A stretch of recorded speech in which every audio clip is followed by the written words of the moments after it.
Bonjour à tous et à toutes, aujourd'hui on se retrouve pour ce live en partenariat avec la Ligue des droits de l'homme. Aujourd'hui on accueille Joël pour parler de la pensée critique avec les jeunes. Je vais vous laisser avec Roland qui va vous expliquer, va prendre le relais.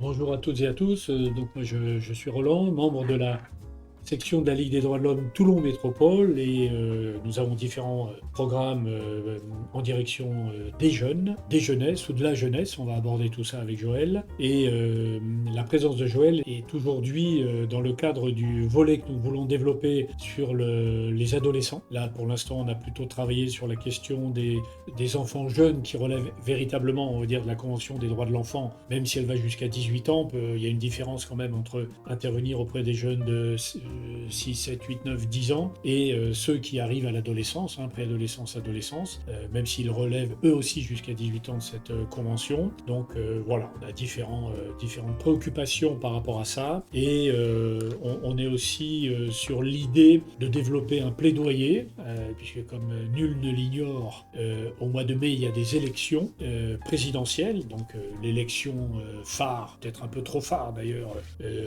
du mécanisme démocratique français. Mais c'est pas la question, c'est indirectement la question aujourd'hui. Il ne s'agit pas de dire qui il faut voter ou pour qui ne pas voter. Il s'agit de voir comment des jeunes puissent s'exprimer sur les politiques qui pourraient être mises en œuvre pour ce qui les concerne. Parce que là, le constat qu'on peut faire, c'est que ces dernières années, c'est plutôt la dimension répressive qui a fonctionné et pas la dimension prévention, accompagnement, etc.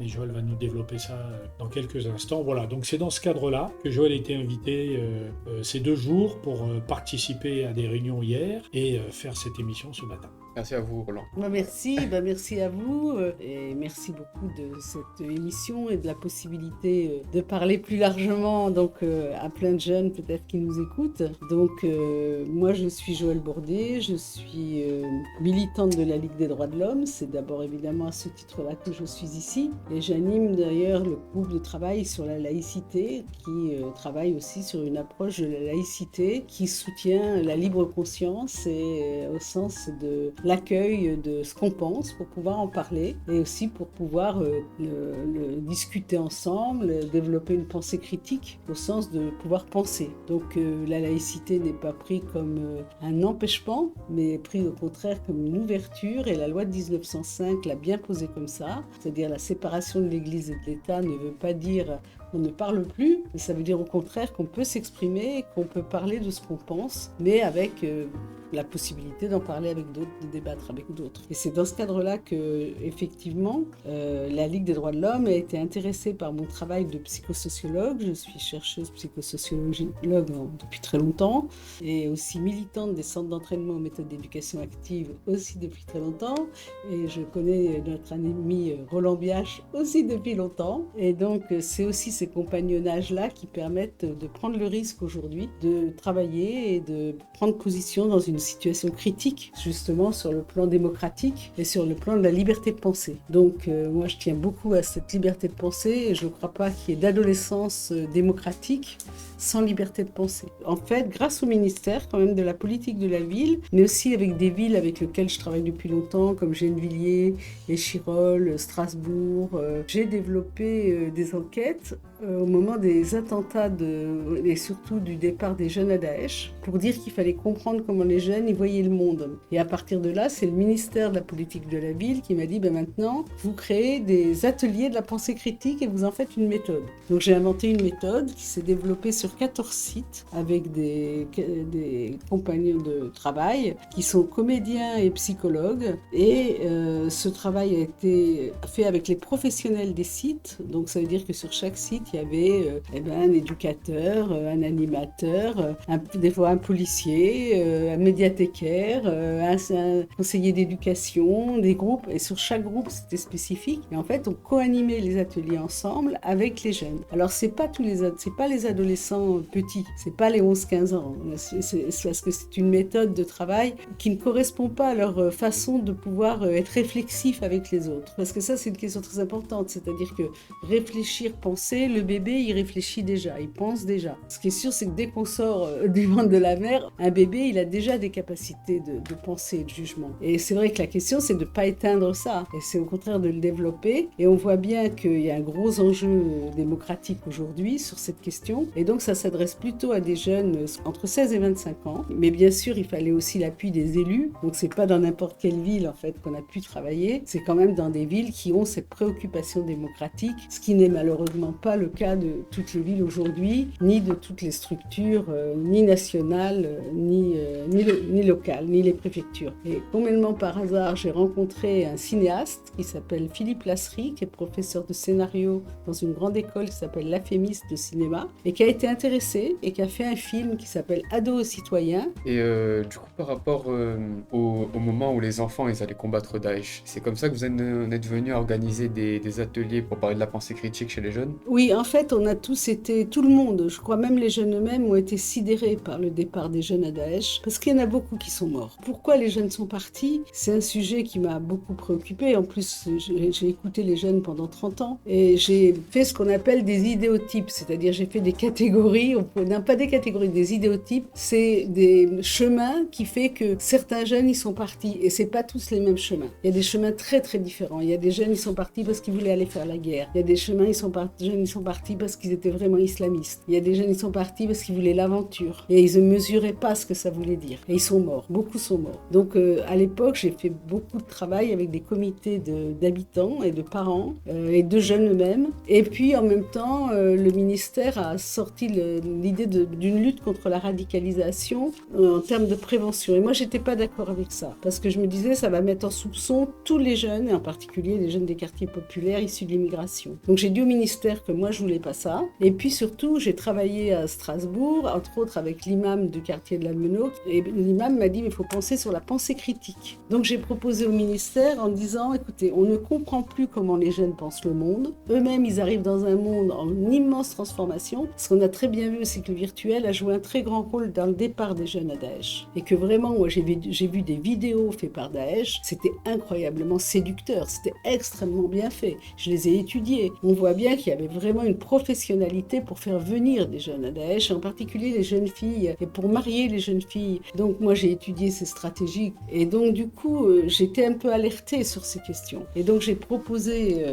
aux villes de les écouter et on a écouté 350 jeunes, on a fait 2500 pages d'entretien, on a tout analysé avec les professionnels des villes et puis ce travail-là a intéressé le ministère qui a dit maintenant on publie les résultats. Mais maintenant que on se tutoyait à l'époque, maintenant que tu as fait ça, tu inventes une méthode pour penser avec les jeunes, comment effectivement ils peuvent penser le monde, penser les problèmes qu'ils vivent et comment on les écoute. Donc c'est vrai que le travail qu'on a développé, il est d'abord dans le fait d'accueillir les jeunes, dans ce qu'ils pensent, et puis effectivement de mettre au travail un certain nombre de résultats de la recherche pour se dire il faut aller plus loin, il faut qu'on les écoute par rapport à ces résultats. Le premier c'était la responsabilité de la parole, parce qu'on peut dire, pas dire, effacer, réeffacer, et puis il n'y a pas de sanction du réel. Ah oui, j'ai pas dit que j'anime un réseau international avec 8 pays, et que ce réseau est pour moi très très important, parce qu'il nous met en lien avec des jeunesses du Sénégal, de l'Ukraine, de la Russie,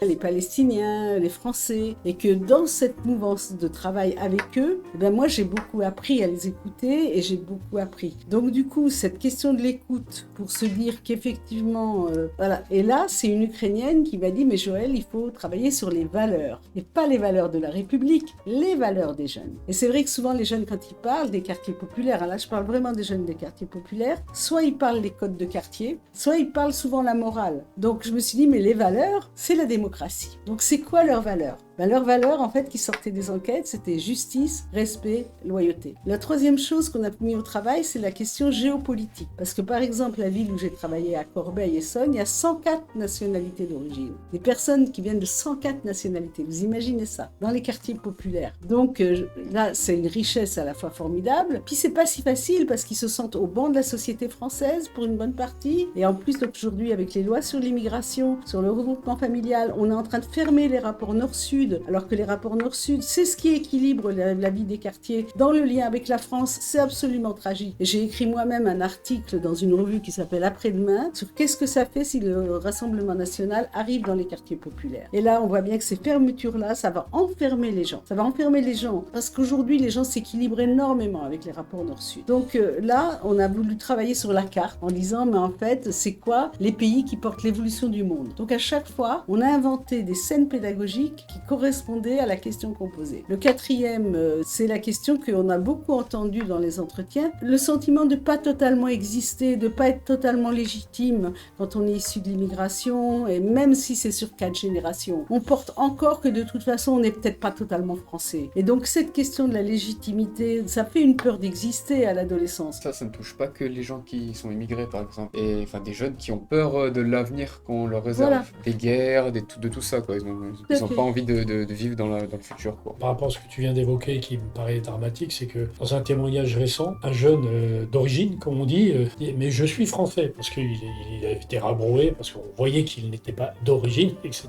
Et sa maman lui rétorque, oui, mais tu es français, certes, mais pas comme eux. Tout est dit dans cette petite phrase de ce renfermement que tu évoques et de ghettoisation, et qui va engendrer des choses absolument dramatiques. Et là, que ce soit sur la jeunesse ou l'immigration, la pensée actuelle, c'est le répressif, le répressif, le répressif. C'est tragique, c'est tragique. Donc la question de, effectivement, la réflexion avec les familles, elle est très importante, sachant qu'il y a aussi des familles à l'inverse qui vont dire, mais attends, t'es français. Donc on a tout aujourd'hui. Si demain, on a la droite dure, continue à prendre des lois comme on est en train de se prendre, ben, toute cette mobilité qui est nécessaire quand on fait un chemin d'immigration, et là où tu as complètement raison, c'est que de toute façon, tous les jeunes qui arrivent au monde aujourd'hui arrivent dans un monde d'insécurité globale. Par contre, si tu veux, on n'a pas le même réflexe par rapport à ça. Par exemple, moi j'ai vu en milieu rural des jeunes me dire, mais moi je bouge pas du tout de chez moi, parce que là je suis en sécurité. Et de toute façon, je veux pas bouger, je n'irai même pas à Grenoble, c'est parce que là c'est trop dangereux. Donc on a aussi des fermetures. Par contre, on a des formes d'intégration de la fermeture sur des territoires. J'appelle ça l'assignation à territoire. C'est-à-dire on s'assigne soi-même au territoire. Et tu as raison, ça tient au fait qu'on est complètement un peu sidéré, donc on a peur, et on a peur de l'avenir, mais on a peur aussi de s'ouvrir au territoire. Donc quand je fais des rencontres internationales et que j'attends là les Palestiniens, les Ukrainiens, les Portugais, les Italiens, les Mayottes, les Français, et puis là je pense que là vraiment on va les faire travailler justement sur le vécu des menaces. Et je sais qu'en travaillant ensemble, ben, on va leur redonner confiance sur le fait que oui, ça vaut le coup de circuler, et que oui, le monde il est pas facile, mais qu'on s'enferme pas soi-même. Et ça c'est un gros enjeu pour la jeunesse, et les réseaux sociaux suffiront pas à circuler. Moi je pense que les visios, tout ça c'est bien, mais circuler, quand on se rencontre, on fait la musique ensemble, qu'on danse ensemble, qu'on va aller chez le copain, que le copain sénégalais il va inventer des bracelets qu'il va mettre à tout le monde, que nous les adultes on découvre 10 ans après qu'il a mis des bracelets à tout le monde dans sa chambre et qu'on le savait même pas, et ben voilà, c'est là, moi j'ai fait beaucoup d'adolescents, hein,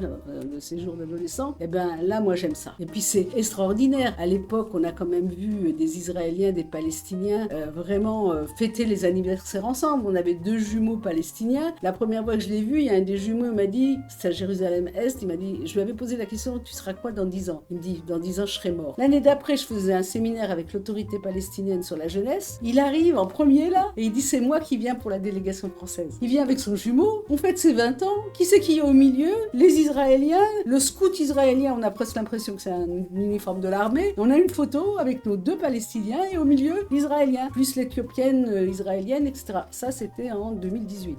Aujourd'hui, et c'est là qu'on voit l'évolution géopolitique, je ne peux plus constituer un groupe d'Israéliens pour venir. Par contre, les animateurs... Ils n'arriveraient pas à échanger? Non, aujourd'hui, c'est possible. trop dur. C'est trop trop dur. tôt. Avant, C'était tendu, mais c'était pas comme ça. D'accord. Aujourd'hui, on est trop dans la guerre, on est trop dans la destruction, et puis c'est pas fini. Oui, Donc si tu veux, il n'y a pas le recul. Par contre, les animateurs israéliens avec qui on travaille depuis très longtemps, là, et qui connaissent bien les Palestiniens animateurs qui vont venir, là, j'espère vraiment qu'ils vont venir. Parce que du coup, on pourra parler autrement. Par contre, depuis le début, les Russes, alors que j'ai travaillé 20 ans en Russie, et que les Ukrainiens, je les ai rencontrés en Russie, quoi. Voilà. Et que vraiment, ils parlaient russe. Enfin, c'est... Voilà, ils avaient en fait les mêmes chansons, les mêmes cultures, et plein de choses différentes. Mais c'est vrai qu'ils ont fait un chemin démocratique, que malheureusement, les copains russes, et qui voulaient de la démocratie, subissent le totalitarisme de Poutine, au point qu'on ne peut plus parler vraiment. C'est un vrai déchirement. On s'envoie des messages régulièrement pour se dire bonjour, mais on ne peut plus parler parce qu'on sait qu'ils sont sous écoute et on peut plus les inviter parce qu'ils sont plus dans Erasmus. Et de toute façon, moi je voulais inviter les dissidents russes qui sont en France et qu'on refusait, mais même ça les Ukrainiens veulent pas. Donc tu vois, c'est des négociations aujourd'hui. Alors ça a toujours été des négociations quand tu invites tout le monde comme ça, mais aujourd'hui il faut être extrêmement prudent et en même temps extrêmement engagé. Les jeunes de Mayotte qui vont arriver, moi je sais que ça va pas être de la tarte avec ce qu'ils ont vécu, avec la répression qu'il y a à Mayotte. Il faut se rendre compte aujourd'hui un jeune de Mayotte ce qu'il vit. Peut-être rappeler que Mayotte est département français depuis 2011 sous la présidence de Nicolas Sarkozy. Donc c'est un département français dont les habitants sont censés être traités à égalité des Varois, des Val-de-Marnais ou des nordistes, mais que c'est pas tout à fait le cas. C'est un département extrêmement pauvre. Alors ils sont de nationalité française, mais bien évidemment ils ont aussi leur culture, leurs coutumes, leur religion. Il y en a plein qui n'ont pas la nationalité parce qu'ils viennent des Comores. Non, je t'en prie. C'est aussi ceux qui arrivent des environs. Et il faut rappeler quand même au passage, parce que tu parlais de mondialisation, de géopolitique, que tous les ans l'ONU pond un rapport sur la France qui dit que la France est dans l'illégalité en ayant pratiqué comme ça, ce dont alors pas grand monde de se préoccupe. L'ONU fait ses rapports habituellement, mais comme il n'y a pas de sanctions à la clé, il faut savoir que la France est dans l'illégalité. Oui, parce qu'il y a eu un référendum. Le premier référendum a dit que Mayotte ne serait pas français, mais serait dans les Comores. Et en fait, les élus de Mayotte ont fait vraiment pression sur la République pour dire, en fait, on veut être que français. Et Sarkozy a en fait un département avec des normes en fait qui ne correspondent absolument pas à Mayotte. Et puis il y a eu quand même, vous savez, l'ouragan Chino. Et depuis, en réel, la répression, elle est majeure, quoi. Donc, si on veut comprendre d'ailleurs les lois répressives en France, il faut s'intéresser à l'outre-mer. L'outre-mer, c'est un terrain d'expérimentation du sécuritaire. C'est vrai pour les Kanaks, c'est vrai pour Mayotte. Et vraiment, pour connaître, et Roland il connaît aussi ces endroits-là, c'est trop attachant. On rencontre des gens formidables avec des solidarités comme on n'a nulle part. Moi, j'ai été sur les terres Kanaks. Franchement, c'est des grands peuples, quoi. Donc, on ne peut pas traiter les gens comme ça. Moi, aussi, ce qui me mobilise, c'est ma révolte profonde contre la déshumanisation, contre le fait qu'on n'a pas le droit, au nom d'intérêt du capitalisme, de terres rares et de je ne sais quoi, d'aller faire aujourd'hui ce qu'on est en train de faire. On est en train vraiment et ça, la Ligue des droits de l'homme est très engagée là-dessus, on n'a pas le droit de détruire tout ce qu'on a créé après 45, qui était quand même des choses, c'était pas idéal, mais ça tendait quand même vers un univers démocratique. Là, on est dans une régression majeure, en plus avec des gens au pouvoir qu'on pouvait même pas imaginer, des Trump, des Poutine, des Netanyahou. La liste s'allonge, malheureusement. Voilà, donc rien que faire rencontrer les jeunes, tu vois, quand on a eu la réponse d'Erasmus, qu'elle a été positive, pour tous c'est quand même une grande émotion, c'est aussi un grand défi. Mais je me dis, on a encore réussi ce coup-là, voilà. Et ça va être ça, lutter pour avoir la démocratie. Et vous les jeunes, vous avez un rôle formidablement important. Moi je suis vieille maintenant, mais réellement, je m'entends bien avec les jeunes assez, je crois. Et du coup, c'est ensemble qu'on peut faire ça. Et le passage, il faut qu'on le fasse ensemble. Donc, je suis passionnée, effectivement, tu vois, des circulations entre les jeunes et de penser. Je crois vraiment que l'autorisation de penser, Hannah Arendt, elle en parle très très bien, c'est la base de la démocratie. Le jour où tu es interdit de penser, moi je connais mes copains russes, qu'est-ce qu'ils sont en train de vivre? Qu'est-ce qu'ils sont en train de penser? Je peux même pas le savoir. Et par contre, je vois les Ukrainiens prendre des risques, penser, mais ils ont évolué, c'est incroyable. En 10 ans, je t'assure, maintenant, par exemple, je travaille avec un palais des jeunes et des enfants, il y a 3500 jeunes et enfants, dont 1500 jeunes déplacés qui étaient sur le front de la guerre, ils ont laissé le palais dirigé par des jeunes pendant 8 jours. Voilà. Donc ils vont loin, des fois bien plus loin que nous, dans l'épreuve démocratique,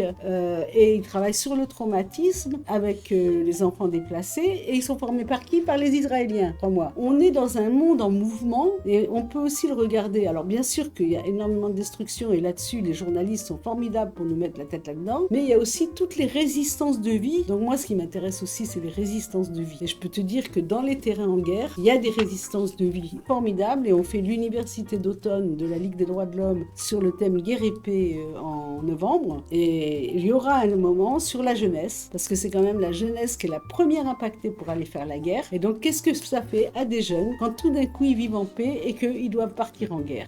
Ça, on va faire un documentaire, on va passer un documentaire des jeunes Ukrainiens ukrainiens, mais on va aussi s'intéresser à l'emprise sur les jeunes par la drogue, par l'argent illégal des mercenaires et en particulier aux enfants soldats africains. Parce que, en fait, pour comprendre la jeunesse qu'on vit en jeune, avec la jeunesse française, on a besoin de comprendre les autres. Moi, je pense qu'on parle pas assez des On parle beaucoup résistances. plus des problèmes, enfin, par exemple, des guerres, des trucs comme ça. Moi, je pense qu'on parle pas assez des gens qui luttent pour la vie. Par exemple, tu vois, en Palestine, le copain qui va venir, il dirige une université en ligne du secteur communication, il y a 60 000 étudiants. Et bien, la jeune femme qui a gagné le concours des diplômes de cet institut, et c'est une jeune femme de Gaza, pendant la destruction de Gaza. Tu vois ce que ça veut dire?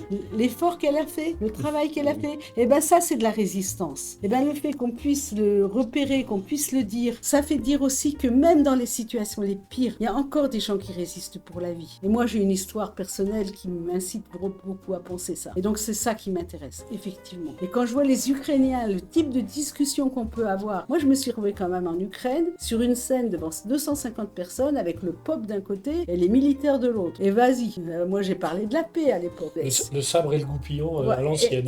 Et Madame Bordet au milieu. Donc, et ben aujourd'hui, je pense qu'ils feraient plus comme ça. Et pourtant, ils sont très engagés dans le soutien à la guerre. Mais ils sont aussi très engagés sur le fait qu'il faut évoluer dans leurs valeurs pour leur jeunesse et que de fait, ils construisent aussi le lendemain. Donc, ils sont en même temps dans la guerre et en même temps dans le lendemain. Et ben, du coup, tu peux travailler. Cette position, on a du mal à la trouver avec les Palestiniens parce qu'ils vivent aussi beaucoup avec une idéologie de martyr. Et donc, penser le lendemain, quand tu te penses comme martyr, bah, c'est plus compliqué parce que tu projettes vers le paradis, mais tu ne projettes pas vers... Voilà. Et il y en a aussi des Palestiniens. Et d'ailleurs, ceux qui font ça, ils travaillent avec les Israéliens. Moi, j'ai travaillé avec des associations de parents qui avaient perdu des enfants, israéliens, palestiniens ensemble. Et il y a des grands mouvements internationaux actuellement, Stand Together, d'autres mouvements où il y a des juifs, des musulmans et des palestiniens. Et je crois réellement que là, on ne peut pas abandonner la question du côté de la mort. Il faut aller du côté de la vie. Et dans les quartiers, c'est la même chose. Moi, je travaille beaucoup avec les gens qui ont perdu des enfants, voire des jeunes qui se tuent entre eux. Parce que c'est vrai que moi, je travaille pas tout le temps sur la question de la mort.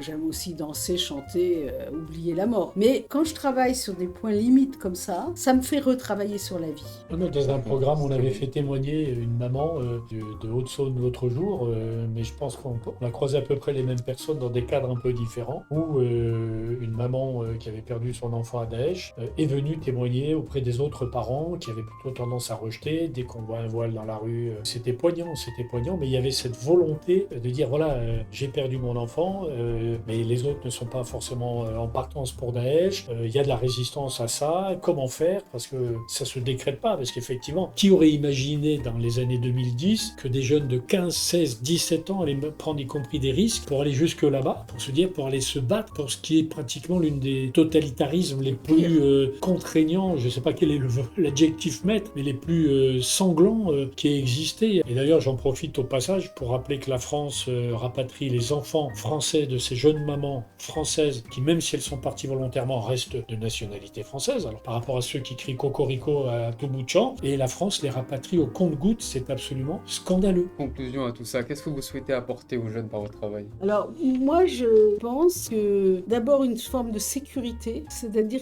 qu'ils soient sûrs qu'il y a des adultes qui ont vraiment envie de les accueillir. Et en plus, dans les quartiers populaires, on a quand même beaucoup de jeunes fragiles vis-à-vis du travail, vis-à-vis des normes, ils s'inscrivent dans des histoires de violence, et en même temps, ils ont des qualités que les autres n'ont pas non plus. Donc, accompagner les professionnels qui au quotidien accueillent les jeunes, c'est une nécessité. Et là, je commence un travail qui me passionne, c'est d'écouter les parents. C'est-à-dire comment les parents, ils accueillent leurs adolescents. Mais comment ils font pour accueillir leurs adolescents? C'est quoi pour eux le passage d'un enfant à l'adolescence? C'est quoi quand on va avec les institutions discuter avec l'école, quand on est convoqué à la police parce qu'il a fait une connerie, je sais pas quoi, et en tant que parent, on fait quoi? Là, je crois beaucoup à ce qu'on appelle la communauté éducative. C'est-à-dire, en fait, comme disent les Africains, un enfant, il grandit pas tout seul. Il grandit parce qu'en fait, il a une communauté avec lui. Il n'y a aucune raison qu'il puisse accueillir les jeunes. Ah oui, du coup, vous parlez d'exemple. Voilà. Et eux-mêmes, il faut qu'ils rassurent. Donc, rien que dans l'échelle d'une ville, comment la mission locale, elle va aller voir la réussite éducative, elle va rencontrer la maison de quartier, elle va rencontrer les jeunes quand ils font la fête, et que tout ça circule, et que du coup, d'une certaine façon, les jeunes, ils s'inscrivent là-dedans, comme vous d'ailleurs. Vous, quand vous arrivez ici, d'une certaine façon, vous êtes accueillis, vous savez que c'est pour 8 mois, vous allez circuler là-dedans, construire des parcours.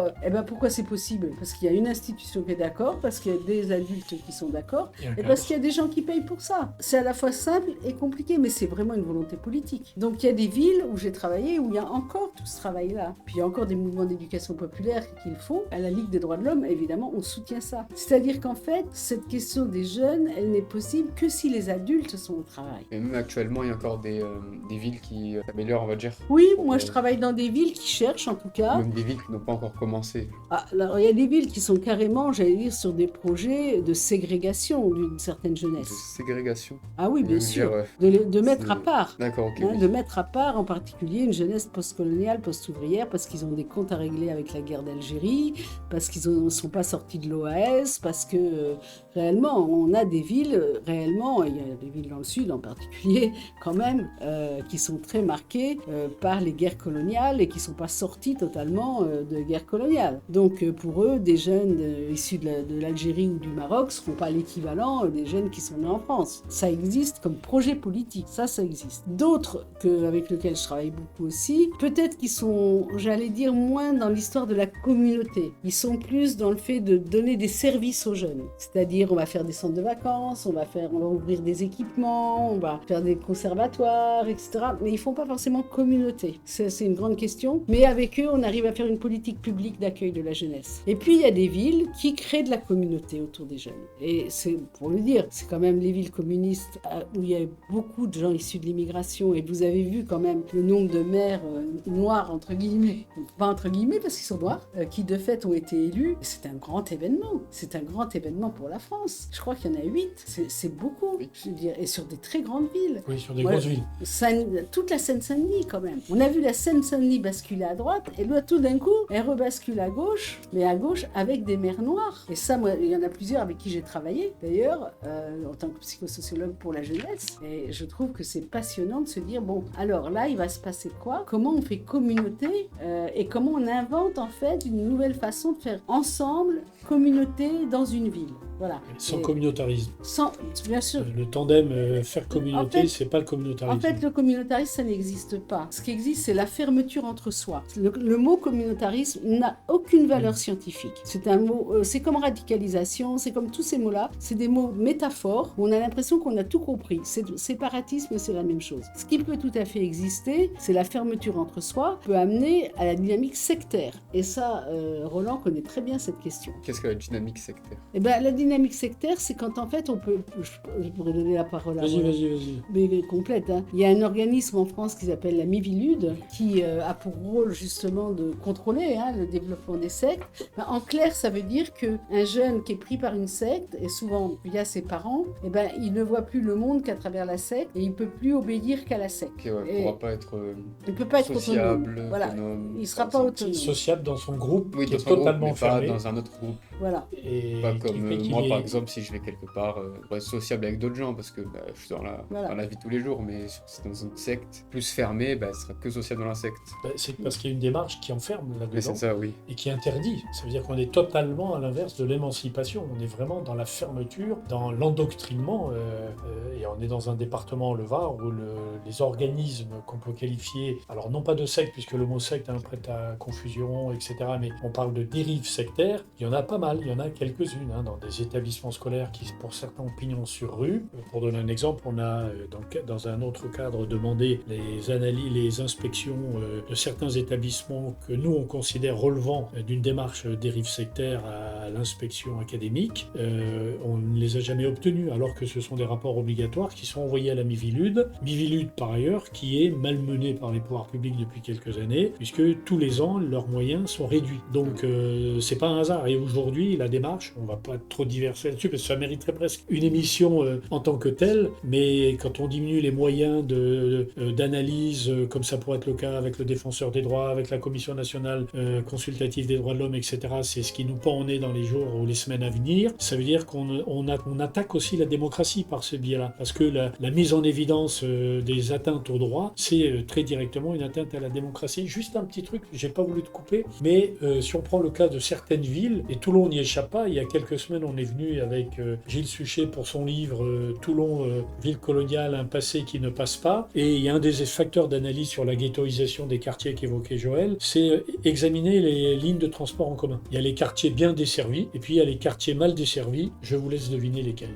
Et c'est caractéristique. Donc c'est vrai que cette vigilance à la démocratie, elle est extrêmement importante. Et il y a aussi, sur ces questions de dérive sectaire, une évolution aussi des religions. C'est-à-dire, dans les religions, dans les 3 monothéismes, en fait, on a tout. C'est-à-dire, on a du plus démocratique au plus enfermant. Si on prend le dernier discours du pape, c'est un discours humaniste profondément ouvert.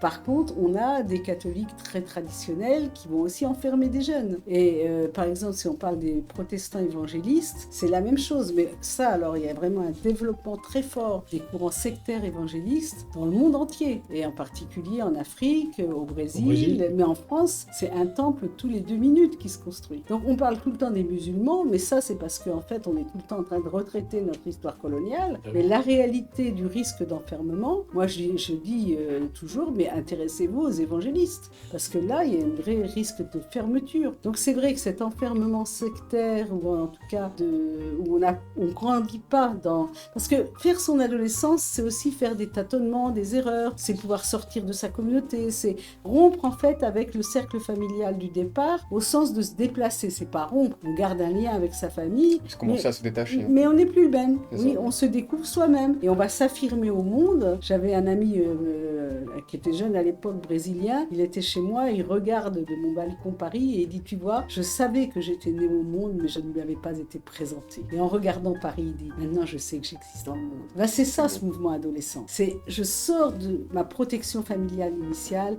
et je prends le risque d'aller vers le monde. Et ben nous, on est des passeurs de ça. Moi, je pense que je suis passeur d'adolescence, parce que de fait, je suis passeur du risque, de ce déplacement de l'origine familiale qui est protectrice, nécessaire, mais à un moment donné, pour grandir, pour devenir adulte, pour être démocrate, et ben il faut pouvoir soi-même être critique par rapport à là d'où on vient. Je dis pas rompre, hein. Après, on a aussi beaucoup de phénomènes de rupture avec les familles qui sont pas faciles aujourd'hui. Et moi, je pense qu'il vaut mieux être conflictuel avec sa famille que rompre avec sa famille, parce qu'on en vient. Mais avec cette ouverture, et il y a beaucoup de jeunes, ils ont la curiosité du monde. Mais il faut aussi que le monde les accueille. C'est-à-dire que si devant, il n'y a pas de boulot, il y a pas d'argent à la maison, on peut plus vivre, il faut aller faire guetteur pour ramener de l'argent, parce qu'il y a quand même beaucoup de jeunes qui sont guetteurs, pas pour s'acheter des Nike, mais pour ramener de l'argent à la maison parce qu'on peut plus finir le mois. Quand on est dans des villes où il n'y a plus de travail sur 3 générations parce qu'il y a la fermeture du port de Dieppe et que les familles, elles sont toutes au RSA parce qu'il n'y a pas de boulot,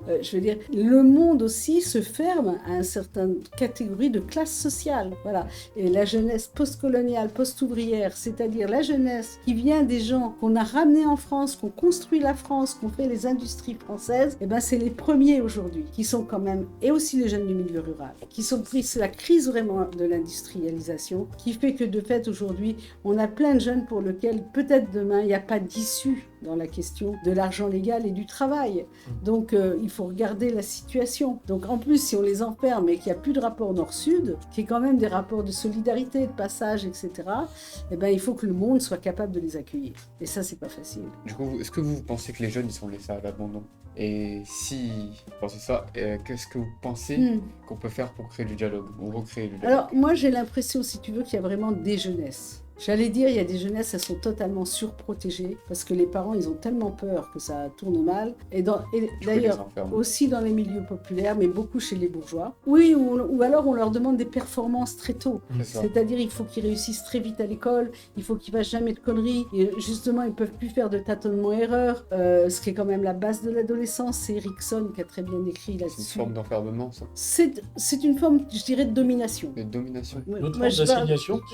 De domination. Moi, je parlerai parce que les parents ne se rendent pas compte, mais d'une certaine façon, ils les empêchent de faire leur adolescence. Voilà, parce qu'ils ont peur. Mais il n'y a pas que les parents qui ont peur, les enseignants ont peur, les policiers ont peur. C'est-à-dire, en fait, beaucoup des adultes ont peur de recevoir les jeunes aujourd'hui parce qu'ils ont aussi conscience que le monde, il est difficile et que c'est pas donné d'avance de trouver sa place dans le monde. Et donc, du coup, la tendance, elle est de trop en demander, en particulier aux 11-15 ans. En fait, c'est à l'âge collège aujourd'hui que se joue cette question-là de façon très très forte. Parce qu'il y a un film d'Hélène Milano qui s'appelle Château-Rouge sur la question de la performance scolaire, dans le collège Château-Rouge qui est remarquable. Et effectivement, on voit bien que ça s'est déplacé. Donc, et Parcoursup y a contribué, mais on voit que dès la maternelle, on demande des évaluations maintenant. Oui. Donc, il y a vraiment quelque chose, si tu veux, où on impose aux jeunes des conditions qui font que peut-être ils ne pourront plus faire leur adolescence. Et pourtant, l'adolescence, c'est pour moi un acquis démocratique. Donc,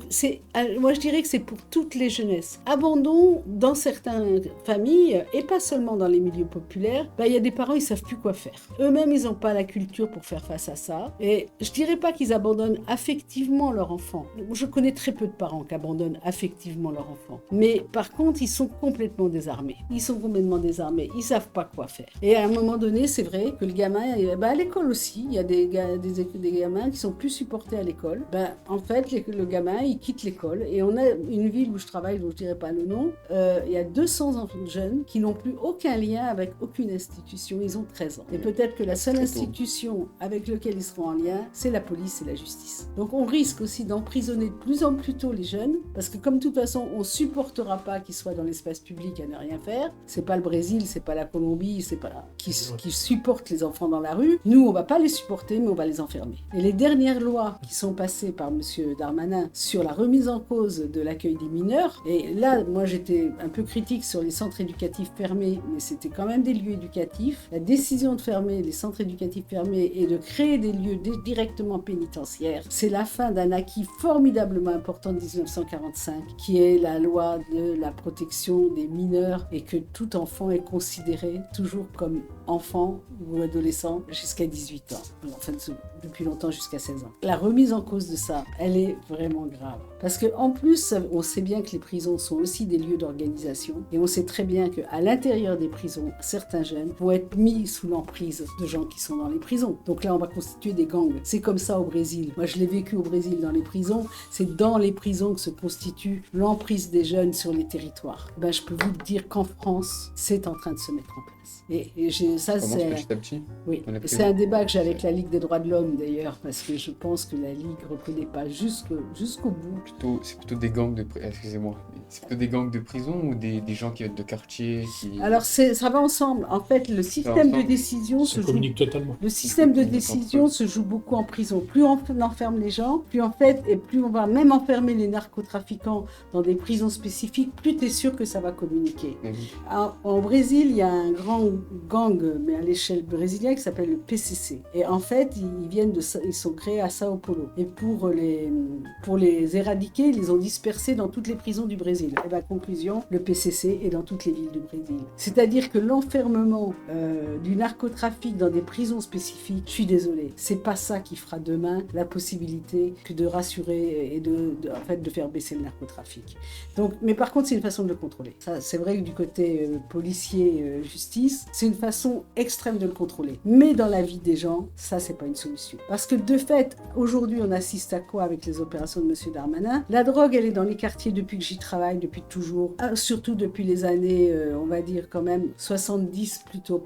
Peut-être beaucoup moins au début. C'est-à-dire quand les gens travaillaient comme ouvriers, parce qu'au début du logement social, tous les gens travaillaient dans l'industrie. Mais au fur et à mesure que les industries sont fermées, les gens, ils ont cherché de l'argent ailleurs. Et un des argents ailleurs, ça a été quand même... Et puis les circulations dans le monde ont beaucoup évolué, dont les circulations de l'héroïne, de la cocaïne, des produits de synthèse, etc. Donc ils sont arrivés dans les ports d'abord, et puis il y a eu des distributeurs dans les quartiers. Et qui pouvait faire ce boulot-là? C'était des jeunes de quartier, d'aller revendre la drogue. Et ils vendent à qui? À des clients qui souvent ne sont pas des quartiers. Parce que les quartiers, ils n'ont pas forcément l'argent pour acheter la cocaïne. Par contre, ils ont des fois l'argent pour acheter des produits très dégénérés, comme, comment ça s'appelle? En tout cas, un produit qui vraiment est terrible en une seule fois, le crack. Et donc maintenant, on a des jeunes sous crack, c'est extrêmement grave. Narcotrafic en soi, ça dit rien. Il y a effectivement, mais alors là aussi, moi je pourrais en parler pendant des heures, il y a une histoire de la drogue en France, il y a une histoire par ville. Marseille, c'est pas Douai, c'est pas Grenoble, c'est pas Toulon. Et c'est pas Toulon. Et donc à chaque fois, moi je l'ai étudié dans plusieurs villes. Et donc effectivement, j'ai travaillé dans une ville l'année dernière où ça m'a énormément inquiété. C'est que c'était c'était plus les jeunes à l'interne du quartier qui portaient cette question-là avec leur famille, très souvent, mais en fait, parce que ces jeunes-là, ils étaient arrêtés par les opérations de Darmanin, donc ils étaient 5 ans en tôle. Et bien, ça veut dire quoi? Que c'est des jeunes qui sont venus de l'extérieur et qui avaient fait de la prison, qui ont employé les jeunes du quartier comme guetteurs, et qui, eux, ont fait en fait le dealer. Et il reste 3 mois, ils emploient les jeunes comme guetteurs, ils vivent dans le quartier, et ils vampirisent le quartier. Et ils font écrouler en fait la capacité du quartier. En fait, ils donnent du travail aux jeunes de quartier, un peu en soi. En fait, c'est pas du travail. Et ça, j'ai beaucoup travaillé là. Ça fait pas du bien aux jeunes. Quand tu travailles, c'est pas que d'avoir de l'argent. Quand le travail, c'est aussi une utilité sociale à la société. Je suis désolée. Vendre de la drogue, tu sais que tu vas détruire des gens. Oui. Et ils le savent. Donc c'est pas vrai. J'ai jamais vu, en tout cas des gens que j'ai identifiés. Et j'ai travaillé, je me rappelle, au Mexique. Tu vois, j'ai travaillé au Mexique avec des jeunes qui étaient sur des ronds-points, qui arrivaient pour rentrer dans Mexico. Et en fait, les mecs, ils vendaient la drogue et ils se détruisaient par la colle. Ils mouraient tous à 30 ans, tu vois. Donc si tu veux, non, moi je penserai jamais, mais moi c'est mon point de vue. Je sais que tout le monde n'est pas d'accord, mais moi je penserai jamais que l'addiction est une solution pour vivre et que donc par conséquent quand on vend de la drogue, et c'est pas des naïfs, par exemple le quartier où j'ai bossé, je dirais pas lequel, ben, je peux te dire que la famille pilote qui vendait la drogue, ils protégeaient le quartier, ils vendaient pas l'héroïne dans le quartier, ils le vendaient dans les autres quartiers, ils le vendaient ailleurs, parce qu'ils savaient que l'héroïne c'était dangereux. Combien de jeunes sont morts d'overdose d'héroïne, tu vois? Donc c'est pas un travail en soi, c'est un travail par défaut pour avoir de l'argent rapide, mais c'est pas du travail. Le travail, c'est pas ça. C'était une sorte de métaphore que j'ai utilisée. Mais tu vois, c'est pour ça qu'il faut se méfier des métaphores. Oui. Donc réellement, ça rapporte de l'argent. D'ailleurs, pas tant d'argent que ça. Et tu as toute une échelle, effectivement, où tu construis ta place. Alors, tu en as certains qui montent dans le truc et puis d'autres qui montent jamais. Oui, des grades. Tu as des grades, mais voilà. Mais au prix de quoi? Moi, je connais des jeunes aujourd'hui qui sont sortis de ça et qui ont 40 ans aujourd'hui, c'est-à-dire qui sont devenus évangélistes et qui ont un contrat sur le dos. C'est-à-dire que demain, c'est au Brésil, demain, ils peuvent être tués si effectivement le contrat il est effectué. Donc non, dans la délinquance, il faut pas rigoler, on rentre dans le danger. Eh ben non, pour moi, ça, c'est pas une solution. Jamais. Après, alors les histoires de est-ce qu'il faut ou pas légaliser le cannabis, tout ça, c'est des questions compliquées. Mais en tout cas, ce que j'ai vu, moi, dans la socialisation des jeunes, c'est que si effectivement on n'est pas subtil, si on rentre pas au cas par cas, moi j'ai fait des points de comparaison entre points de deal, ils avaient absolument pas la même histoire, ils employaient pas les mêmes jeunes, ils avaient pas le même système d'organisation, tu vois. Donc, tu vois, je suis trop bavarde sur cette question, mais réellement, il faut vraiment y travailler. C'est-à-dire que pour le coup, si on veut parler des quartiers populaires, eh ben, il faut lire, il faut se renseigner, il faut aller parler avec les jeunes. Mais d'abord, il faut pas croire les médias en soi, même s'il y a des choses intéressantes, mais il faut... Et la Ligue, on essaye aujourd'hui aussi de créer des liens directs, c'est pour ça que je suis là avec Roland, c'est-à-dire de réunir des jeunes pour parler avec eux, parce que c'est eux qui savent ce qu'ils vivent. Moi, comment je le sais? Parce que je les écoute depuis 30 ans, et que j'essaye de les écouter le moins mal possible, et puis que je travaille avec des professionnels qui font comme moi, et que du coup, voilà. Mais si on va pas au contact, qu'est-ce qu'on sait des autres? Bah rien. Eh ben rien. Bah, Et on dit ce qui nous passe par la tête, voilà, parce qu'il faut qu'on se dise quelque chose, parce que ces jeunes-là, ils font peur. Mais c'est pas... Alors que vraiment, quand tu les rencontres, donc si tu regardes le film Ados citoyens, eh ben moi, je trouve que Philippe Lasserie, il a fait un super boulot pour écouter ces jeunes qu'il ne connaissait pas. Et vraiment, il les a écoutés d'une façon très subtile. Le montage du film, il est très subtil, parce qu'il y a des heures d'atelier derrière. C'est un 42 minutes. Donc la façon dont il l'a monté, je peux te dire qu'il faut une sacrée écoute pour faire ça. Et une curiosité, et aussi une envie de faire humanité avec les jeunes. Donc on a beaucoup de travail devant. Et moi je t'assure que... Moi, ça fait 30 ans quand même que je les écoute. Hein. Je ne m'ennuie jamais. Je ne m'ennuie... Alors du moment que je m'ennuie pas, moi je continue. Oui, super, voilà. Et alors maintenant ils disent... Bon, alors il y en a un dans le film, il dit « Ah, c'était bien. Il y avait les petits, les grands et les anciens. » Et je me suis dit « Ah, l'ancien, ça serait bien toi. Hein. » Donc c'est comme ça. Je suis devenue maintenant la grand-mère. Là, c'est une métaphore. Les jeunes des quartiers populaires. C'est quand même passionnant. Je t'assure que rencontrer les jeunes et vivre avec eux des choses... Et du coup, on va essayer de mettre en place, comme l'heure a tourné, hein, n'est-ce pas? Excuse-moi. Oui. On a des cadres à respecter aussi ici. C'est de mettre en place le plus possible des ateliers de la pensée critique hein, dans différents secteurs, parce que je pense que les cadres ne sont pas pas les mêmes. Établissements scolaires, équipements de quartier, aux jeunes plus ou moins organisés, peut-être même autour de clubs sportifs ou d'espaces culturels. Il y a différentes démarches qu'on va essayer de mettre en place. La prison aussi. La prison, depuis l'année dernière, la section de la Ligue, alors pas sur ce sujet-là, mais sur d'autres sujets, est intervenue au centre pénitentiaire de la Farlède, où il y a énormément de choses à apprendre. Ça croise sur partie ce qu'on a évoqué. Mais il y a aussi un cadre éducatif extrêmement intéressant. Voilà, donc on va essayer de développer ces ateliers de la pensée critique dans différents lieux pour essayer de faire évoluer certaines choses. L'idée derrière, c'est véritablement de rapprocher les jeunes, qu'on le veuille ou non. On vit à côté avec, autour d'institutions qui sont des éléments du cadre démocratique imparfaits. Les politiques publiques en direction des jeunesses, elles ont quand même un peu du mal à être cohérentes, globales. La crainte d'ailleurs de constater ce qui se passe depuis ces dernières années, c'est qu'elle est de plus en plus morcelée. Les tentatives d'une dimension un peu globale qui partent, je veux dire, du logement aux questions de santé, aux questions d'avenir éducatif, qui n'est pas forcément être le plus performant dans un tableur qui va arriver dès le CP, pratiquement maintenant, c'est d'essayer de réhumaniser ça, comme l'a dit Joël au début. Tu parlais d'Afrique et dans un autre cadre, on a parlé aussi d'Ubuntu, c'est-à-dire qu'une philosophie africaine qui était celle de Mandela, par exemple, et qui dit que pour être bien avec soi-même, faut aussi être bien avec les autres, et que l'un ne va pas sans l'autre. C'est très modestement ce qu'on va essayer de faire dans notre démarche pour les mois à venir, et puis peut-être pour les années à venir, parce qu'en fonction aussi des résultats électoraux, il faudra s'attendre peut-être à devoir agir aussi en forme de résistance, alors douce peut-être, mais résistance quand même.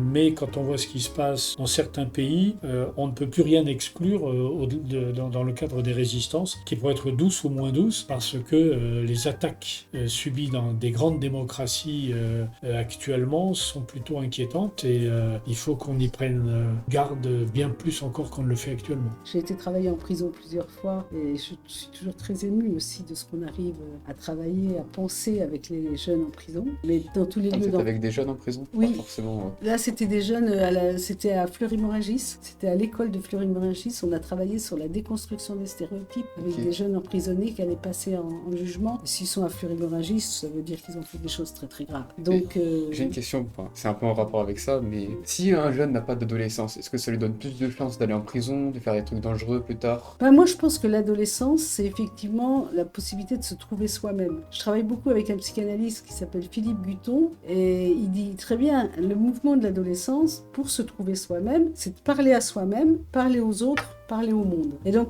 construire cette circulation-là, parce qu'un adulte démocratique, il faut qu'il sache un peu qui il est. S'il n'y a pas ce temps-là, où on peut se dire, en fait, je choisis d'être un peu ça, ou je veux rencontrer un tel, et c'est l'âge de la rencontre aussi. Qu'est-ce que j'en fais pour moi? Ce mouvement de ce que j'en fais pour moi, mais à partir de cette autorisation de la rencontre, on ne devient pas démocrate, on ne naît pas démocrate. Ça, j'en suis certaine. Personne ne naît démocrate. Au mieux, on devient démocrate parce qu'on a rencontré une société qui nous permet de devenir démocrate. Et pour moi, l'adolescence, faire son adolescence, c'est pas donné d'avance. On a des sociétés où traditionnellement, c'était initiatique. En fait, en 2 nuits, tu devenais adulte, surtout les hommes. Les femmes, c'était des fois adultes très violemment par l'excision, etc. Mais c'est des sociétés traditionnelles qui ont été comme ça. Ça existe encore. C'est pas terminé.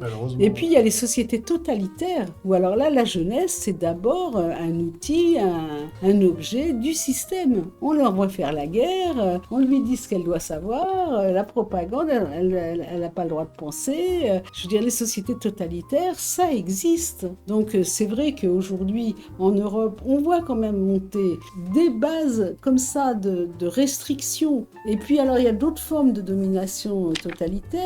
C'est pas rien quand M. Bolloré il prend les médias, parce que c'est des idéologies qui vont se mettre en place. Ils ont compris l'extrême droite, que la guerre culturelle est une guerre centrale pour l'extrême droite. Et donc ça veut dire que ce qu'on met dans la tête des gens, ça s'appelle de la propagande. Et c'est très subtil, c'est pas la propagande du nazisme, là c'est aussi un grand sujet. La propagande, d'abord elle travaille l'individualisme et elle travaille aussi, j'allais dire, la confusion. Il y a Steve Bannon qui est un penseur de leur truc, là, un acteur de l'extrême droite, il parle de société du chaos. C'est-à-dire, en fait, c'est comment on fait le chaos pour manipuler les gens. C'est Oui, complètement je sais, l'inverse je du nazisme qui était sur la massification, au contraire, autoritaire du groupe. Là, on est sur l'inverse. On est sur créer de l'absence totale de repères. Donc, on a affaire à un vrai projet. Et ce qui se passe aux États-Unis, c'est extrêmement puissant et important pour nous de le regarder. Ça nous concerne en premier. Donc, c'est vrai qu'il faut travailler cette conscience politique aussi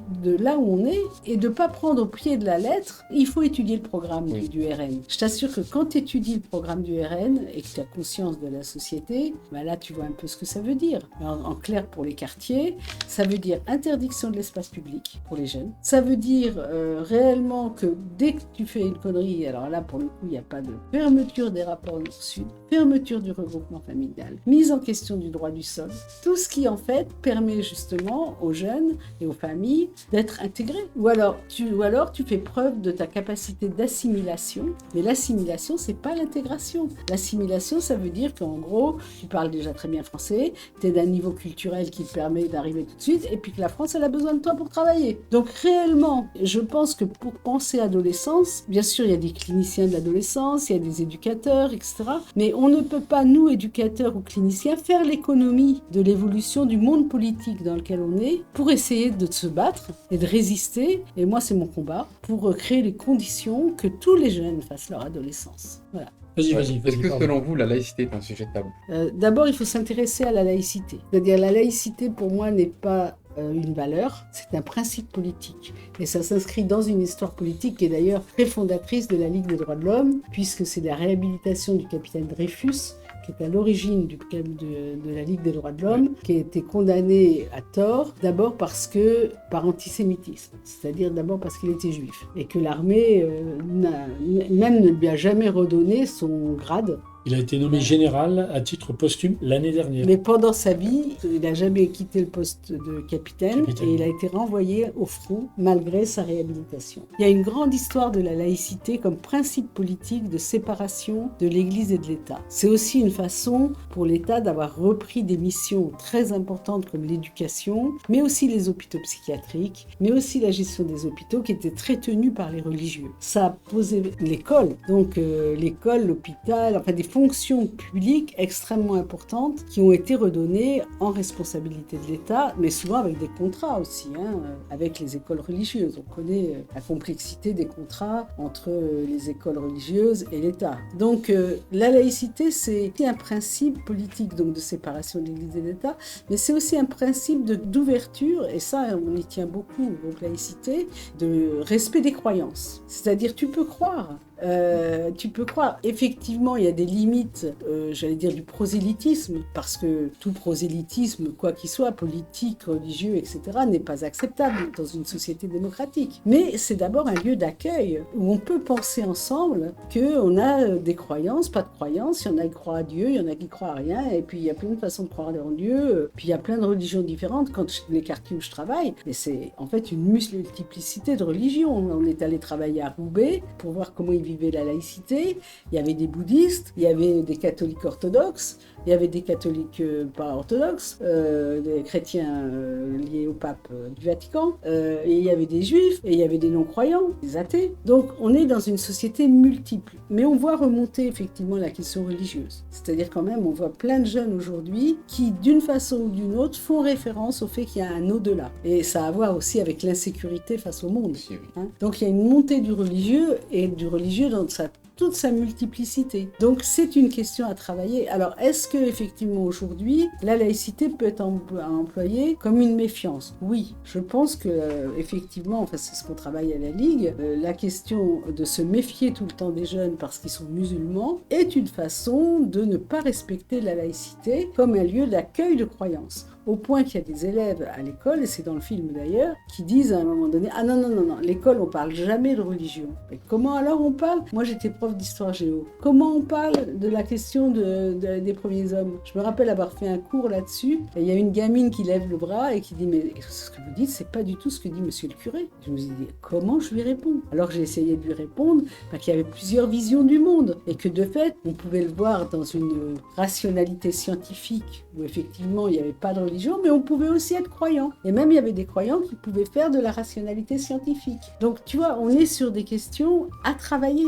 Mais si effectivement la laïcité est prise du côté de l'interdiction de parler, et donc de dire ce qu'on a dans la tête, où est-ce qu'on peut faire de l'éducation? Donc là, on a une vraie question avec l'école. J'ai un exemple sur ça aussi. Quand j'étais au lycée, j'avais un ami, il était musulman. La prof, elle était là, je me rappelle, déjà elle l'embêtait, jusqu'il est arrivé en retard, du coup elle lui faisait le tailler un peu, quoi. Et après, du coup, il allait boire, il a voulu boire de l'eau ou manger, je sais plus quoi. Il avait dit un mot en arabe, il avait dit ouvertement comme ça, mais il avait dit de façon basse, assez basse. Mais la prof l'a entendu, il a dit ça, je veux pas dans ma classe. Et après, il s'est fait virer de la classe, il a dit, bah non, en fait, c'est mon mot, je dis pas pour vous. Et je dis c'était pour quoi moi. le mot? Je sais plus, mais c'était même pas une insulte, hein, c'était rien du tout. C'était un mine ou quelque chose dans le genre. Ouais.